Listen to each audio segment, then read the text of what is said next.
Well, amidst all this Star Wars and Captain America Civil War news, it's nice to know that DC and Warner Brothers were able to sneak in a little bit of good news with the release of their latest Batman v Superman Dawn of Justice trailer. Now, a lot of people are split down the middle when it comes to this newest trailer. Some people like it, and others are saying it's a little too bloated with characters, or that it's showing too much of the plot, or that Batman really doesn't fight Superman. And while I can understand some of those concerns, I personally can't wait to see the movie. I've been wanting to see the big three, Batman, Superman, and Wonder Woman, on the big screen, and I'm very interested to see where they go with this franchise come March 2016. But it got me thinking. Even though Marvel has been dominating the box office for many years now, they've never quite got a good foothold in direct-to-video marketing. DC and Warner Brothers Premiere, though, they're all over that. Which made me come up with my own top 10 list of my favorite DC animated movies, since I'm such a fan of DC Comics and animation and design. Now, this list won't include anything from Bruce Timm's DC animated universe, started with Batman the Animated Series,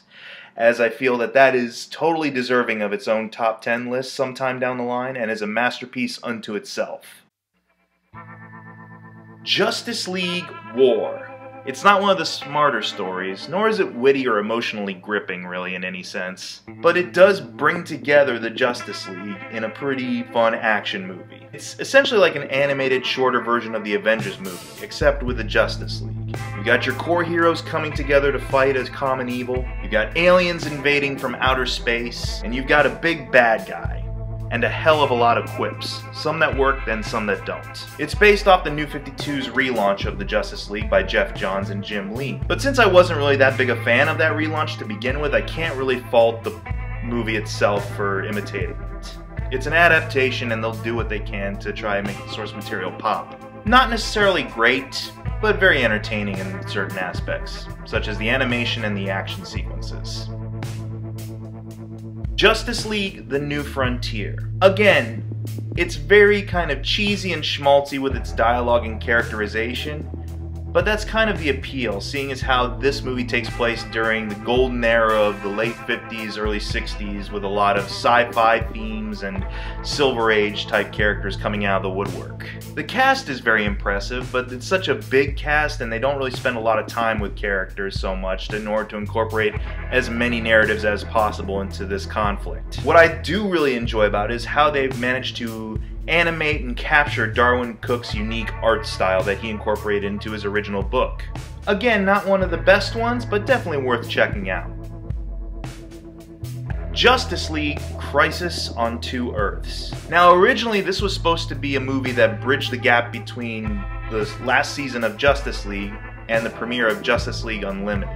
But it's able to stand very much on its own as kind of a loose adaptation of Grant Morrison's 2000 book, Earth 2. The action's very well done, the villains are appropriately villainous and sadistic, and a few of the cast members are actually pretty good. I'm not really a big fan of Chris Noth as Lex Luthor or Mark Harmon as an old grandpa-sounding Superman, but William Baldwin's actually a pretty decent Batman. And by far my favorite character out of the bunch is James Woods' Owlman, playing in the Uber Nihilist. Again, the final fight between him and Batman is one of the highlights for me. Plus, I gotta give props to the late great Dwayne McDuffie, who actually kind of plotted this story before his death, as he was one of the chief architects of Bruce Timm's Justice League world. I'm glad that this little story that he decided to craft finally came to fruition.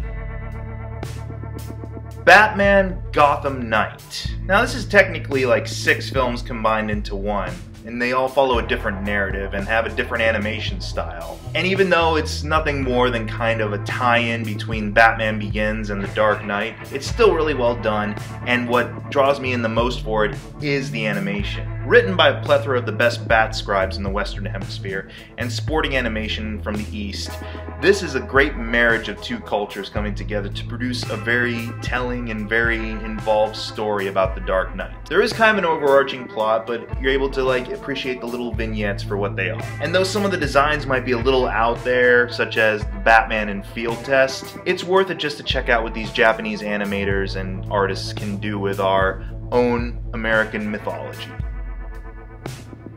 Wonder Woman. If there's a template for making a live-action Wonder Woman movie, this is it. This movie's got everything in it. It's got the origin, It's got the setup that you want, it's got the right pacing, and it's got a really good, interesting conflict against the villain. The cast seems tailor-made for these roles, with Kerry Russell really knocking it out of the park as Wonder Woman, Nathan Fillion being as charming as ever as Steve Trevor, and Alfred Molina being his malevolent, evil self, Ares, the god of war. Again, Wonder Woman movie producers.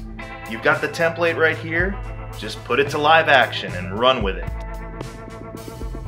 Justice League, The Flashpoint Paradox. Even before the CW's phenomenal TV series hit the airwaves, this is the movie that essentially made me care about the Flash. It's an enjoyable but very bleak look at how one man's actions can impact the entirety of history. And it comes from a very emotional and primal thing in all of us that we want to save those closest to us. In this, the Flash is represented very well. And again, the cast is really great, with Michael B. Jordan taking over the role of Cyborg and C. Thomas Howell playing the villainous Professor Zoom. It's definitely one of the more darker and violent films on this list, but check it out regardless.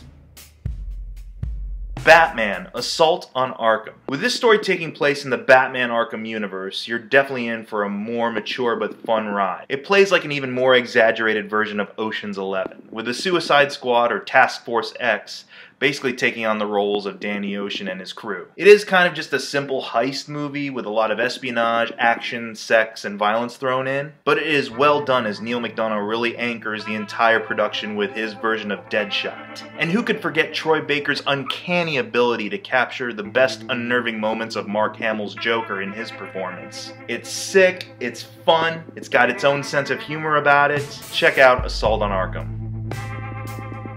Justice League, Gods and Monsters. This takes a handful of your favorite DC characters and twists them to a darker light. What if Superman was actually the child of Zod? What if Batman was actually a vampire? What if Wonder Woman originally came from the hellish wars between New Genesis and Apocalypse? And how would the world respond to a more totalitarian and authoritative super team? Yeah, our leads aren't necessarily good guys, but you try to go along with the plot and sympathize with him. Especially this movie's version of Batman. He's got a very tragic arc to him. And while the animation is very reminiscent of Bruce Timm's style, it's got a viciousness all its own. These superheroes aren't messing around. They kill people straight up in this film. But again, it's a very effective and intriguing part of the plot that keeps the drama going forward as they try to learn to become more heroic. It's a dark, twisted version of our favorite super team, and I'm all the better for seeing it.